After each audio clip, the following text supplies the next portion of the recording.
शिक्षक साथियों, हम कक्षा 1 और 2 की आवधिक आकलन के बारे में आज चर्चा करेंगे। उसको जानेंगे कि 10वें सप्ताह में हमें किस प्रकार का आवधिक आकलन करना है अपने छात्रों का। तो विषय हिंदी है और कक्षा 1-2 का दोनों कक्षाओं का हम आवधिक आकलन जानेंगे। तो आइए जानते हैं किस प्रकार से हमें आवधिक आकलन अपनी शालाओं में करना है।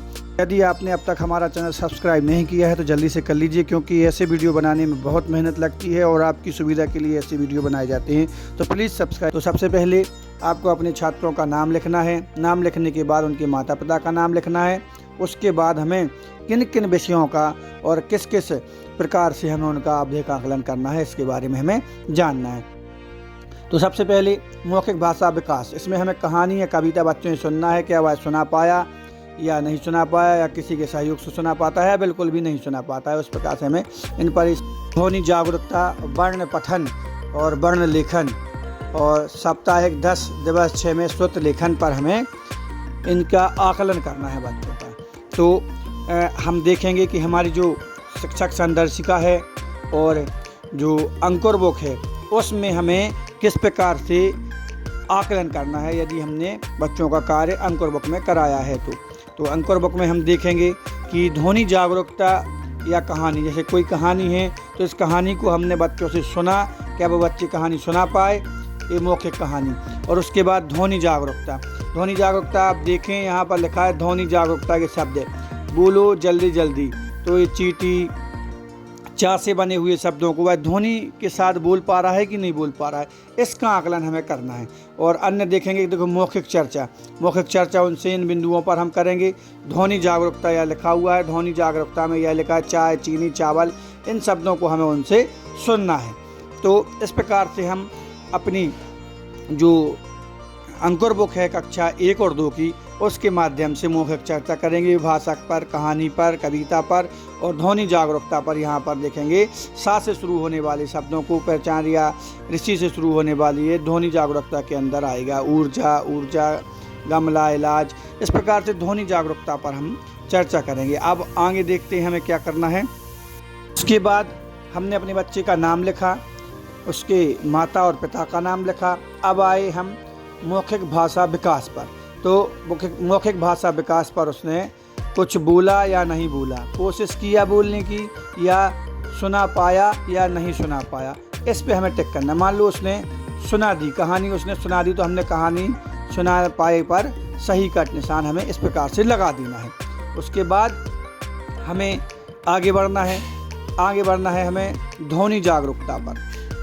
ध्वनि जागरूकता में जो अंकुर बुक्स में जो उनको ध्वनि जागरूकता से संबंधित प्रश्न दिया गया है, उससे हमने पूछना है, या हमें अपने मन से भी कुछ बनाकर शब्दों को हम पूछ सकते हैं। क्या उसने वो शब्द जितने भी हमने लिखे हैं वो सही बताए या गलत बताए हैं। तो उस पर हमें सही बताए हैं तो सही पर टिक करना है, और गलत बताए हैं तो गलत पर टिक कर देना है। उसके बाद आगे बढ़ेंगे हम वर्ण पठन पर।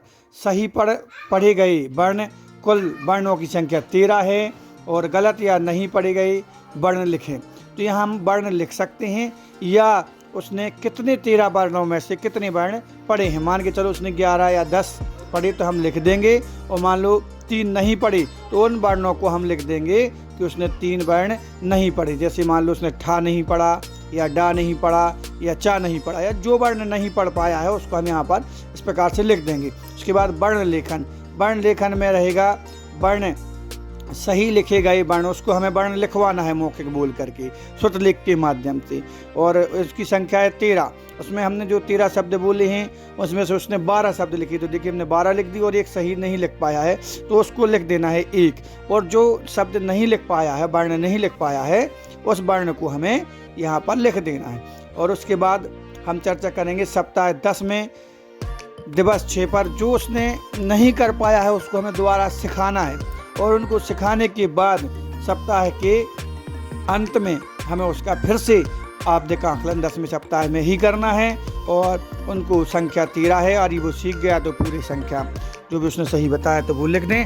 यदि फिर से नहीं सीख पाया है तो हमें फिर से उसको सिखाने की कोशिश करनी है। इस प्रकार से हमें इनका आवधिक आकलन करना है। अब आवधिक आकलन करने के बाद हमें यहाँ पर उसकी जानकारी भरनी है। यह महत्वपूर्ण है कि किस कॉलम में हमें क्या भरना है, इसको हमें विशेष ध्यान रखना है। अब तक आपने यदि हमारे चैनल को सब्सक्राइब नहीं किया है तो जल्दी से कर लीजिए।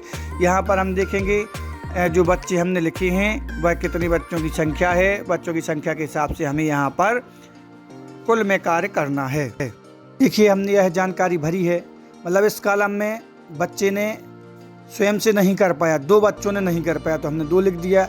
बिल्कुल भी नहीं कर पाया हमें 0, यानी कि बच्चे ने कुछ ना कुछ दूसरों की मदद से भी बताया है तो बताया है। और स्वयं से कर पाया बच्चे 5 हैं, जिनको किसी की मदद की आवश्यकता नहीं पड़ी, उनने अपनी मन से बताया, वो संख्या 5 है। उसके बाद आए हम ध्वनि जागरूकता में, यानी कि ध्वनि जागरूकता में हमने देखा कि अपने मन से बच्चों ने कार्य किया है। तो जितने बच्चों ने अपने मन से कार्य किया है वह लिखना है कि किसी की मदद से किए हैं जितने बच्चों ने, वह उनकी संख्या, जो स्वयं से कर पाए हैं उनकी संख्या। वर्ण 13 लिखे, उनमें से कितने वर्ण उन्होंने सही बताए हैं 6 से 13 में, वह उनकी संख्या हमें लिखनी है। इसी प्रकार से हमें वर्ण लेखन में जो कार्य करना है, यदि बच्चे ने अपने मन से जितने भी वर्ण गलत लिखे हैं हमें यहाँ पर उतारने हैं। और जितने बच्चों ने अपने मन से वर्ण किए हैं, यहाँ पर देखिए ऐसे बच्चे जिन्होंने 1 भी नहीं किया वो 0 हैं। और 1 से 5 वर्ण में कितने बच्चों की संख्या है और 6 से 13 वर्ण कितने बच्चों ने किए हैं, इनको हमें लिखना है। 0 वर्ण कितने बच्चों ने किए, 1 से 5 कितने बच्चों ने किए और 6 से 13 वर्ण कितने बच्चों ने लिखा है, उस पर कार्य किया है, इस पर हमें बताना है। और इसको कार्य करने के बाद अब हम देखेंगे कि हमारे 7 बच्चे हैं, तो उन 7 बच्चों का हमने जो आकलन किया है उस पर हमने कार्य किया है। अब तक आपने हमारे चैनल को सब्सक्राइब नहीं किया है तो जल्दी से कर लीजिए। धन्यवाद।